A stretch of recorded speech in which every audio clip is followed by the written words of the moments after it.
Assalamualaikum warahmatullahi wabarakatuh. Perkenalkan, saya Rifa Ayuning Tias dari Prodi D3 Sanitasi, jurusan Kesehatan Lingkungan, Poltekkes Kemenkes Padang. Pada video kali ini, saya akan menampilkan mengenai pelayanan kesehatan lingkungan di Puskesmas tentang penyakit diare.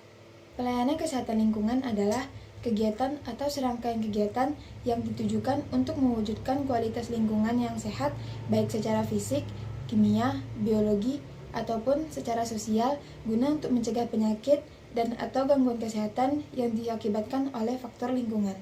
Untuk alur pelayanan kesehatan lingkungan yaitu konseling, inspeksi kesehatan lingkungan, dan intervensi kesehatan lingkungan.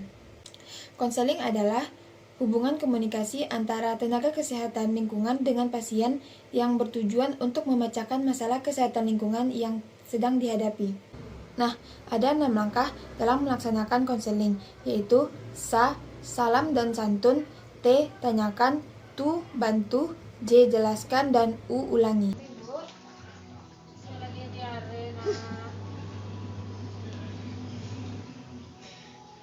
Sebelumnya, nama Ibu siapa Ibu?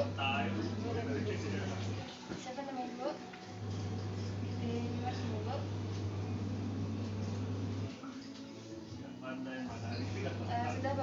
Sudah berapa hari Ibu mengalami sakit diare ini Bu? 3 hari. Sebelumnya Ibu makan apa Ibu? Makan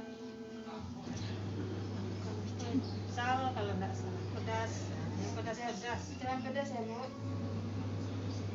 Nah, untuk sumber air yang digunakan itu dari mana Bu? Air PDAM. Air PDAM. Lalu kan Ibu menggunakan air minum. Nah, apakah air minum yang digunakan ini dimasak atau enggak Bu? Dimasak. Setelah dimasak, ibu biasanya taruh di mana Bu? Di caret atau di itu? Kadang iya di caret. Apakah selalu ditutup caretnya Bu? Kadang iya, kadang enggak. Kadang lupa. Lupa nutup caretnya ya Bu? Iya. Nah, untuk jambannya Ibu memiliki jamban atau di sungai? Jamban. Itu lah kadang-kadang ada. Nah, apakah jamban yang Ibu gunakan sudah memenuhi syarat seperti memakai satu tank?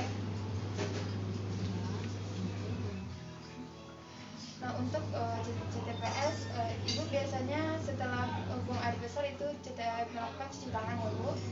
CTPS cuci tangan pakai sabun dengan air minum. Iya.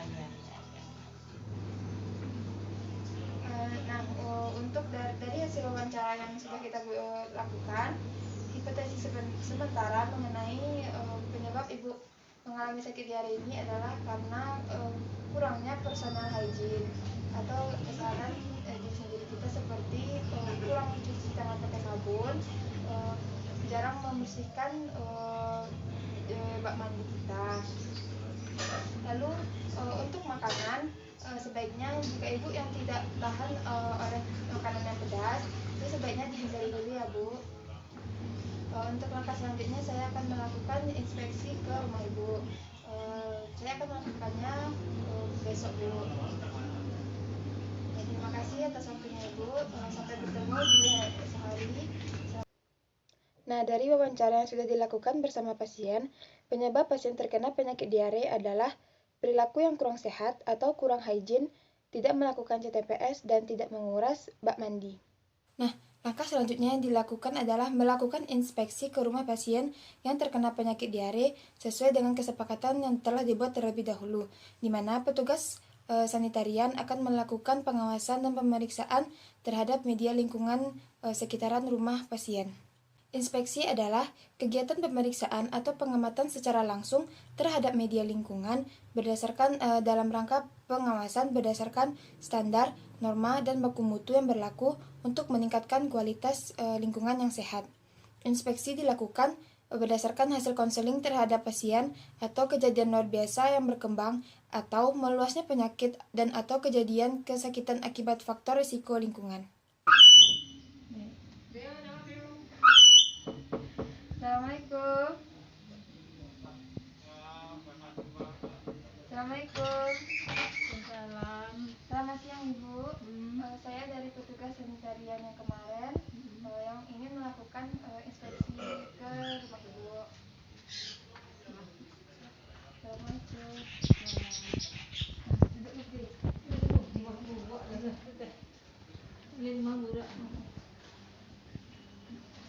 Nah Ibu, sesuai dengan kesepakatan kita yang kemarin, saya akan melakukan inspeksi ke lingkungan sekitar rumah Ibu.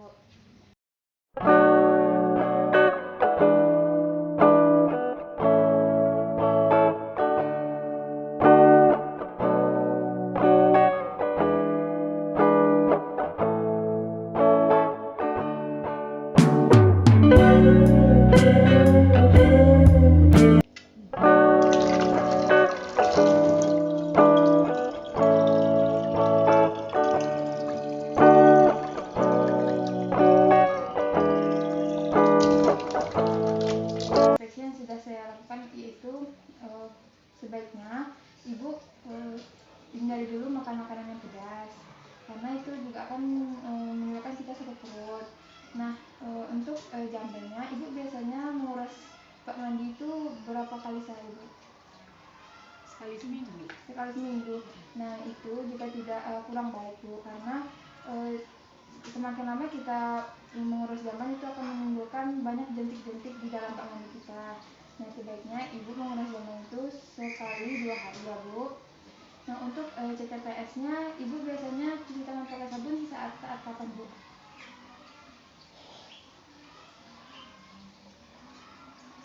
Jarang juga ya Bu. Nah, untuk yang cuci tangan pakai sabun ini sebaiknya kita harus cuci tangan pakai sabun dengan air mengalir itu saat-saat sebelum atau sesudah makan, setelah buang air besar, dan saat pulang dari bepergian, karena kuman-kuman yang lengket di tangan kita ini jika kita cuci tangan pakai sabun itu akan mati. Nah, sekian dari inspeksi yang saya lakukan. Terima kasih atas waktunya Ibu.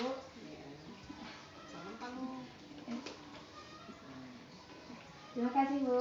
Penyihatan, pengamanan, dan pengendalian untuk mewujudkan lingkungan yang sehat baik secara fisik, kimia, biologi, maupun sosial. Intervensi dapat berupa komunikasi, informasi, edukasi, dan pemberdayaan masyarakat. Assalamualaikum warahmatullahi wabarakatuh. Selamat siang Bapak-bapak, Ibu-ibu, dan teman-teman.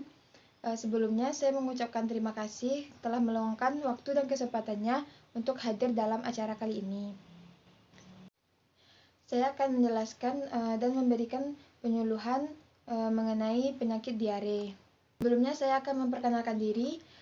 Saya Rifa Dwi Ayuning Tias dari sanitarian di Puskesmas, ingin memberikan informasi dan edukasi tentang penyakit diare. Jadi Bapak-bapak dan Ibu-ibu serta teman-teman, diare itu adalah feses yang dengan tinja yang encer atau berair dengan frekuensi yang lebih sering dari yang biasanya. Sehingga orang yang mengalami diare akan lebih sering ke toilet untuk buang air besar, atau perubahan frekuensi disertai dengan volume yang lebih banyak dari yang biasanya. Diare dikenal juga dengan istilah mencret. Penyakit diare berlangsung beberapa hari dan sering sembuh atau hilang tanpa pengobatan. Nah, Bapak-bapak dan Ibu-ibu, diare ini terbagi menjadi 2, diare akut dan diare kronis. Diare akut ini berlangsung kurang dari 2 minggu, sedangkan diare yang kronis itu lebih dari 2 minggu. Nah, secara lebih lengkapnya, tanda dan gejala biasanya menyertai penyakit diare ini, seperti buang air besar yang terlalu sering, kram di perut, nyeri perut, demam, dan kembung. Diare yang sering terjadi baik pada anak-anak ataupun orang dewasa itu terjadi karena ketika kita mengonsumsi makanan atau minuman yang kotor dan terkontaminasi oleh bakteri. Seperti kita menaruh makanan tetapi tidak pakai penutup. Jadi itu dihinggapi oleh kuman-kuman dan bakteri. Dan juga ketika kita mengkonsumsi makanan yang tidak sehat atau terlalu pedas. Juga bisa disebabkan karena personal hygiene kita yang kurang, seperti kita kurang dalam memelihara media lingkungan sekitar kita, kurang melakukan cuci tangan pakai sabun dengan air mengalir, dan masih banyak kegiatan-kegiatan lainnya yang Bapak-bapak dan ibu-ibu, upaya yang harus kita lakukan agar mencegah kita dan seluruh anggota keluarga terhindar dari penyakit diare adalah yang pertama yaitu mencuci tangan dengan sabun menggunakan air mengalir. Karena dengan mencuci tangan dengan sabun bisa membunuh kuman bakteri yang ada dalam tangan kita. Bisa juga kita terhindar dari kuman dan virus. Melakukan cuci tangan pakai sabun dengan air mengalir itu dilakukan baik setelah buang air besar, sebelum dan setelah makan, dan ketika kita berpergian, karena dari situ kuman-kuman banyak menempel pada tangan kita. Selanjutnya, dengan cuci tangan pakai sabun dengan air mengalir juga dapat menghindarkan kita dari berbagai virus dan kuman penyakit. Ibu yang suka memasak itu sebaiknya dibersihkan terlebih dahulu. Sebelum diolah, makanan-makanan tersebut harus dibersihkan terlebih dahulu, karena bisa jadi di makanan tersebut banyak mengandung kuman-kuman dan bakteri yang menempel pada makanan tersebut. Utamakan memakan makanan yang segar, karena makan makanan yang sudah lama terletak itu bisa jadi di dalamnya sudah tumbuh bakteri-bakteri dan kuman-kuman yang mengakibatkan makanan tersebut cepat busuk. Jadi sebaiknya bapak-bapak, ibu-ibu, dan teman-teman utamakan makan makanan yang segar. Dan jagalah kebersihan kuku kita, karena di kuku ini kita tidak tahu setelah melakukan apa, dan karena tidak mencuci tangan itu juga bisa menyebabkan kuman tersebut lengket pada makanan yang kita olah ataupun kita melakukan kegiatan lainnya, sehingga itu juga bisa menyebabkan penyakit tersebut. Nah, sebelumnya saya akan bertanya kepada bapak-bapak dan ibu-ibu di sini, apakah sudah semuanya menggunakan jamban? Sepertinya sudah banyak yang menggunakan jamban.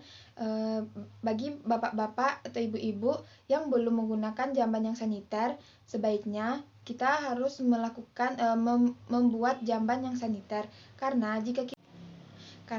jika kita melakukan buang air besar di sembarangan tempat, itu juga akan menyebabkan penyakit diare, karena air yang kita gunakan tersebut bisa jadi dipakai oleh orang-orang yang berada di bawahnya.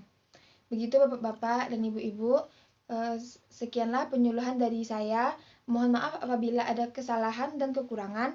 Sekian dari saya. Assalamualaikum warahmatullahi wabarakatuh.